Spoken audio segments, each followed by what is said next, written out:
Hello अस्सलाम वालेकुम, welcome to my channel. और आज की इस क्लास में हम इंपोर्ट एंड एक्सपोर्ट के बारे में रीड आउट करेंगे कि इंपोर्ट एंड एक्सपोर्ट क्या है और इसको हम यूज़ क्यों करते हैं।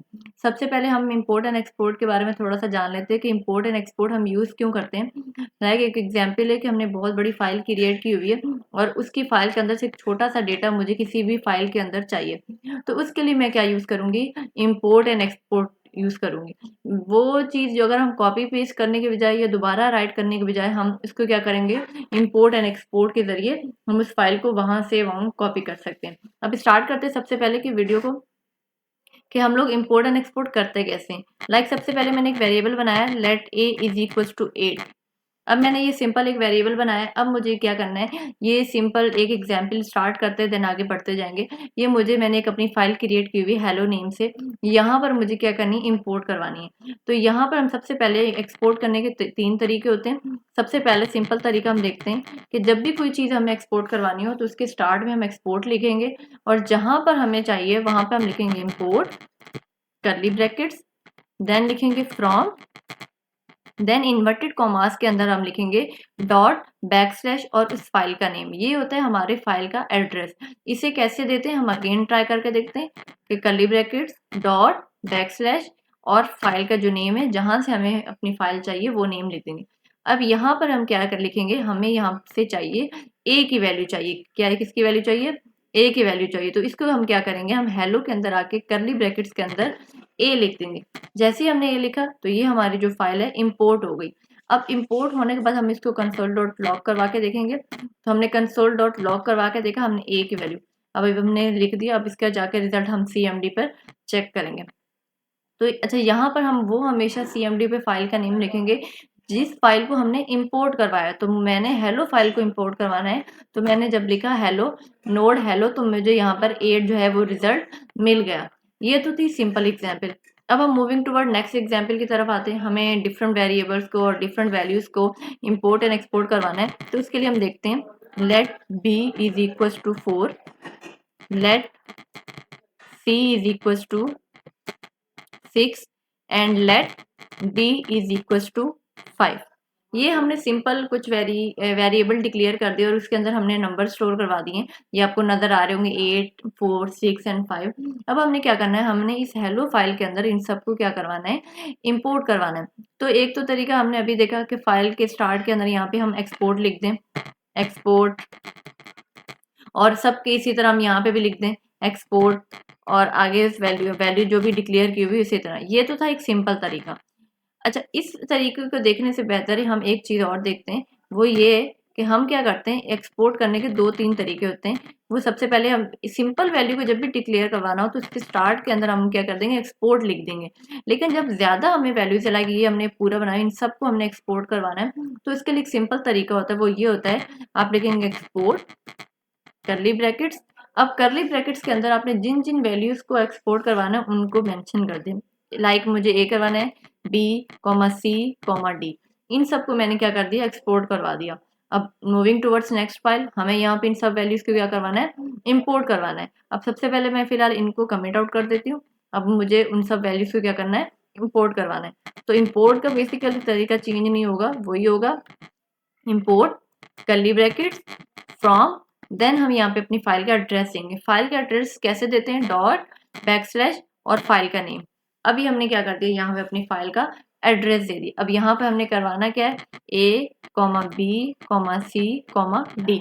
ये हमने क्या कर दिया, क्योंकि यहाँ पर हमने फाइल अपनी, इस फाइल के अंदर से हमें क्या चाहिए, A B C and D. तो इस फाइल के अंदर भी हमने क्या कर दिया, उनको ए की फाइल के अंदर मेंशन कर दिया। अब हम इसको कंसोल डॉट लॉग करवा के देखेंगे। ए, अब हमने इसको ऑल्ट शिफ्ट से हमने क्या कर दिया, ऑल्ट शिफ्ट डाउन एरो से हमने क्या कर दिया, इसको नीचे कॉपी लिख करके नीचे लिख दिया। अगेन एंड अगेन राइट करने से बेहतर होता है कि हम इसको क्या करें, ऑल्ट शिफ्ट के जरिए हम इसको नीचे ले आए। Alt shift down arrow, sorry. अब ये देखिए, ये हमने कंसोल डॉट लॉग करवा लिया। अब हम सिंपल इसको क्या करेंगे, सीएमडी पर इसका रिजल्ट चेक करेंगे। हम इसको थोड़ा सा बड़ा करके देख लेते हैं। अब हमने क्या करना है, यहाँ पे अगेन वही बात कि हमेशा उसी फाइल का नेम मेंशन करेंगे जिसका रिजल्ट हमने इंपोर्ट करवाया। तो ये देख सकते हैं आपको कि हमने 8, 4, 6 and 5 A B C D की वैल्यू हमें यहाँ पर मिल गई। अच्छा, एक चीज़ और देखते हैं कि हमने क्या करी, इन जितनी भी वैल्यूज़ है A B C D, like एक और वेरिएबल डिक्लेयर कर लेते हैं, let F is equals to 7। अब ये वैल्यू मैंने डिक्लेयर कर ली। अब मुझे इन जितनी भी वैल्यूज़ हैं इन सब को क्या करवाना है, ऐड करवाना है। तो इसका सिंपल सा और कोई तरीका नहीं है, सिंपल हम क्या करेंगे, इन कंसोल डॉट लॉग को हम कमेंट आउट करते हैं और नीचे करके देखते हैं कैसे करना है हमने। A plus B plus C plus D, sorry, plus F, इन सब वैल्यूज को हमने क्या करवा दिया, ऐड करवा दिया। अच्छा, अब ये यहाँ पर हमें एरर दे रहा है, वो एरर इस वजह से दे रहा है कि हमने यहाँ पे कंसोल डॉट लॉग में एफ तो लिख लिया, बट यहाँ पर हमने अपनी चेंजिंग्स नहीं की। तो जब हमने यहाँ पर अपना एफ डिक्लेयर किया तो हमारा जो ऑटोमेटिकली जो एरर था वो यहाँ से खत्म हो गया। फिर भी एक एरर आ रहा है, बट यहाँ पर हमने अगेन वही चीज़, हमने यहाँ पर भी एक्स क्या किया, एफ को यहाँ पे मेंशन नहीं किया। अब हम अपनी फाइल के अंदर जाके देखते हैं तो हमारे पास कोई भी एरर नहीं होगा, क्योंकि हमने यहाँ पे जस्ट वैल्यू ऐड करवाई थी एफ की। हमने इंपोर्ट एंड एक्सपोर्ट के अंदर हमने उसको ऐड नहीं किया था। तो एक्सपोर्ट के अंदर हमने सबसे पहले ऐड किया, देन इंपोर्ट के अंदर भी हमने यहाँ पे ऐड किया। अब हम इसका रिजल्ट देखेंगे, तो रिजल्ट देखेंगे नोड हेलो, तो ये देखें मुझे 30 जो है यहाँ पर आंसर मिल गया। अब क्या करते हैं, ये तो सिंपल थे इंपोर्ट एंड एक्सपोर्ट के दो तरीके कि जब भी आपको कोई भी फाइल क्या करनी है, इंपोर्ट एंड एक्सपोर्ट करवानी हो, तो उसके स्टार्ट में आप लिख दें। अगर आपके पास ज़्यादा फंक्शन है तो आप इसी तरह क्या करेंगे, इनको क्या करेंगे, एक वेरिएबल एक्सपोर्ट लिख के कर्ली ब्रैकेट्स के अंदर स्टोर करवा देंगे। अच्छा, एक चीज़ और एक्सपोर्ट इंपोर्ट के अंदर आती है, जो लास्ट चीज़ इस वीडियो की, कि लाइक एक वेरिएबल, एक चीज़ है मैंने स्टोर करवाया, like g is equal to 10। अब ये मैंने क्या करवाया है, इसको क्या किया, हमने एक वेरिएबल डिक्लेयर कर दिया। अब मैंने क्या करना है, इसको क्या करना है, एक्सपोर्ट करवाना है। अब एक्सपोर्ट करवाने का तरीका ये कि एक चीज होती है एक्सपोर्ट डिफॉल्ट। ये क्या चीज़ होती है, एक्सपोर्ट डिफ़ॉल्ट का क्या बेसिकली मकसद होता है, एक्सपोर्ट डिफ़ॉल्ट का ये मकसद होता है कि कोई भी फाइल के अंदर हमने कोई भी चीज़ अगर एक्सपोर्ट करवानी है, उसको एक दफ़ा पूरी फाइल एक ही चीज़ हमें चाहिए, तो हम उसके लिए एक्सपोर्ट डिफ़ॉल्ट यूज़ करते हैं। अब कैसे, यहाँ पे हम इसको इम्पोर्ट करके देखते हैं। इम्पोर्ट करने का तरीका सेम है, बट एक चीज़ है कि हमने क्या करना है, ज़्यादा चेंजिंग्स नहीं, बस ये जो हम जहाँ पर ये कर्ली ब्रैकेट्स लगाते थे, यहाँ पर इम्पोर्ट के अंदर हम कर्ली ब्रैकेट्स नहीं लगाएंगे। तो जैसे यहाँ पे मैं जी डिक्लेयर करूंगी, तो मैं एंटर करूंगी, सॉरी, यहाँ पर सिंपल इंपोर्ट लिखा। अब क्या लिखेंगे, यहाँ पे हम कर्ली ब्रैकेट्स नहीं लगाएंगे, यहाँ पे लिखेंगे from inverted commas dot backslash main. अच्छा, यहाँ पे वो एक एरर दे रहा है, वो एरर ये दे रहा है कि हमने यहाँ पर एक्सपोर्ट डिफॉल्ट में वहाँ जी डिक्लेयर किया, यहाँ पे हम एफ डिक्लेयर कर रहे हैं। तो यहाँ पे हमने क्या करना है, यहाँ पे हमने, अब इसको दोबारा एक्सपोर्ट करके देखते हैं,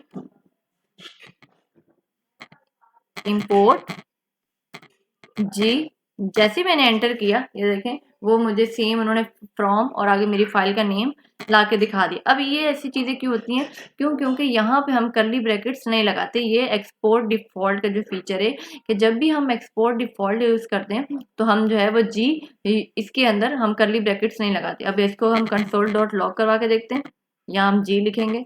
अब हमने CMD पे इसका रिजल्ट चेक करते हैं। जैसे मैंने इसका रिजल्ट चेक किया तो ये देखें 30 जो था वो मेरे पहले वेरिएबल्स का रिजल्ट है। अब ये जो जी की वैल्यू हमारे पास 10 यहाँ पर डिक्लेयर हो गई।